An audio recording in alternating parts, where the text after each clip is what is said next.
She walked out under those bright studio lights, and the audience forgot how to breathe. Johnny Carson had interviewed presidents, comedians, and rock stars. But on certain nights, rare electric nights, he would lean back in his chair, go quiet for just a moment, and say something that stopped the whole room. He called 9 women the most beautiful he had ever seen. Not just on television. Ever. What he said about each one, and why, has never been fully told. The studio at NBC Burbank smelled like fresh paint and cigarette smoke. The year was 1962. A 36-year-old man from Corning, Iowa walked onto a stage that would become the most powerful platform in American entertainment.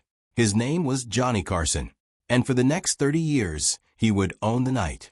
5 nights a week. 30 million viewers. Every single broadcast. Those numbers are almost impossible to understand today. No single television host has come close since. When Johnny Carson spoke, America listened. When he laughed, America laughed with him. When he went quiet, that rare, meaningful quiet, America leaned forward. He was born on October 23, 1925. He grew up in small-town Nebraska, a shy boy who taught himself magic tricks from a mail-order kit at age 12. That boy practiced alone in his bedroom, performing for no one, learning how to make people watch, learning how to make people feel something without saying a single word. That skill never left him. By the time Carson sat behind the Tonight Show desk, he had developed something that no acting coach could teach. He could make a guest feel like the most important person in the world, and the audience felt it too. Women who appeared on his show described the experience the same way decades later. Warm, safe, seen. But Carson carried something else beneath that easy smile. For marriages, deep loneliness. A private man performing public joy every single night. The people closest to him said he was most honest, not when he spoke, but when he listened. And when he looked at someone he found truly beautiful. The whole country could feel it. You remember watching him, don't you? Comment yes if The Tonight Show was on in your house growing up. So how exactly did 9 names end up on a list that Carson himself never fully meant to make public? It was not a formal countdown. It was not a planned segment with graphics and theme music. That is what most people get wrong when they hear about this list. It happened the way the best television moments always happen. Accidentally. Honestly. Live. Over the course of Carson's 30-year run, from 1962 to his final broadcast on May 22, 1992, he made certain comments on camera that his producers, his writers, and even Carson himself could not have scripted. Moments when the professional mask slipped just slightly. When the man behind the desk replaced the host behind the desk. His longtime producer Fred de Cordova noticed it first. When a particular kind of woman walked through that curtain, Carson's body language changed. The pen he always held went still. The famous Carson smirk softened into something quieter, more genuine. 9 times in 30 years, Carson said something on camera that went beyond a compliment. Beyond television charm.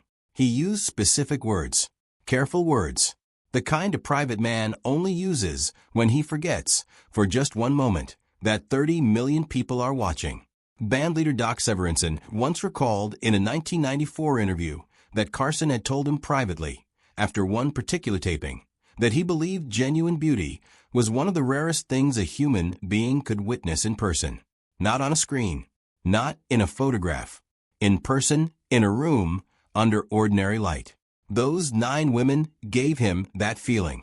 Some were actresses. Some were singers. One was neither. Their ages ranged from their early 20s to their mid-40s when they appeared. Their backgrounds were as different as their faces. What they shared was something Carson could feel but struggled to explain. He tried anyway. On camera. For 30 million people. If this story is moving you the way it moves the people who lived through it, you already know what to do. So who were the first women on that list? And what did Carson actually say when the cameras were rolling? The Tonight Show desk sat exactly 14 inches higher than the guest chair. Carson's set designers built it that way on purpose. It gave the host a subtle position of authority, a quiet command over every conversation. But on certain nights, that advantage meant nothing. She walked out in a simple white dress. No elaborate entrance. No dramatic music cue. Carson stood up, which he rarely did, and the audience erupted before she said a single word. He told her that evening, on camera, that she possessed what he called a physical presence that makes the air in the room feel different. Welch laughed it off. Carson did not laugh. He meant it. Sophia Loren was 40 years old. Carson introduced her and then paused, an unusually long pause for a man famous for his timing. He told the audience that some women grow more beautiful with time the way fine architecture does. The audience went silent. Then they roared.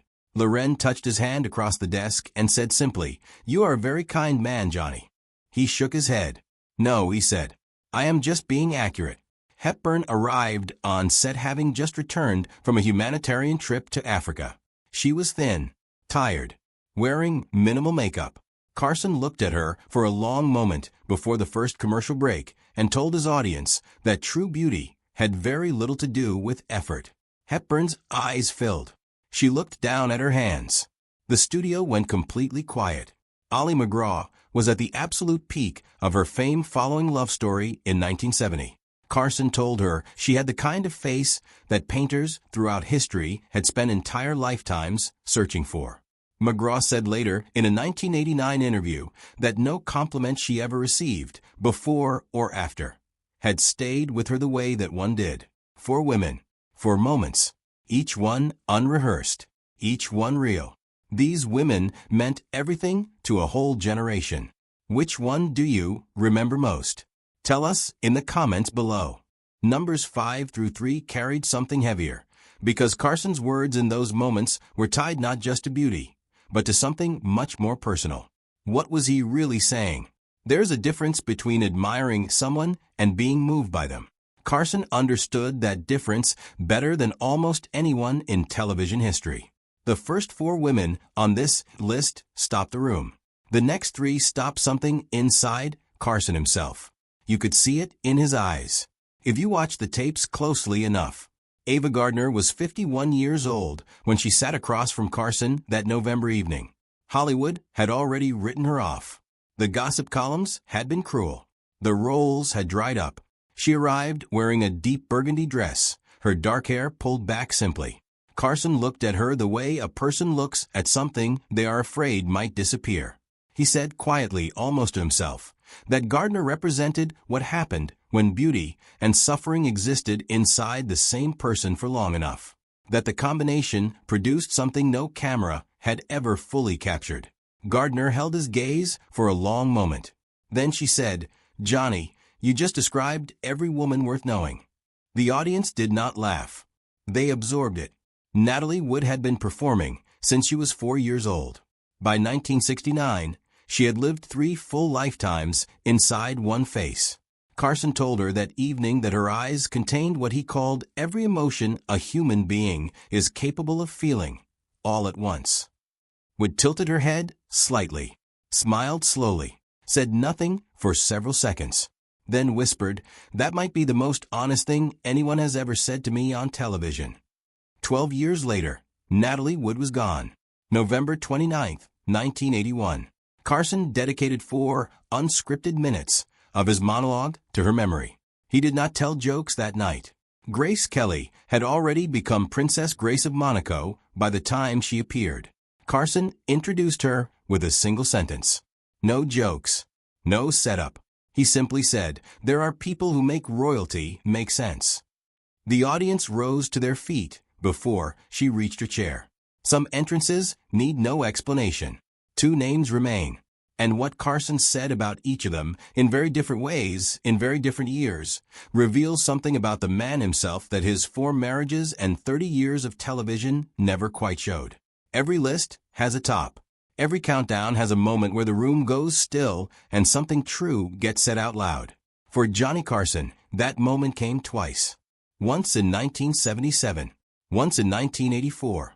2 women, 2 completely different kinds of beauty, and 2 statements that his staff remembered for the rest of their careers. Ingrid Bergman was 61 years old. She had survived Hollywood blacklisting in the early 1950s. She had survived public scandal, forced exile from American screens. and the kind of cruelty that the entertainment industry reserves for women who refuse to apologize for living honestly. She had survived breast cancer, and she walked onto Carson's stage in a simple gray dress, carrying herself the way a mountain carries itself. Without effort, without performance, Carson stood. The audience stood with him. He did not speak immediately. That silence lasted nearly 8 full seconds, an eternity in live television. Then he said, "Ingrid, I have been doing this show for 15 years. I have never once been at a loss for words. You just made me forget every single one of them." Bergman smiled. That slow, luminous smile that had lit up Casablanca in 1942, that had survived everything the world threw at her. She took his hand and said, "Then we are even, Johnny, because I have forgotten why I was ever afraid of anything." The studio held its breath.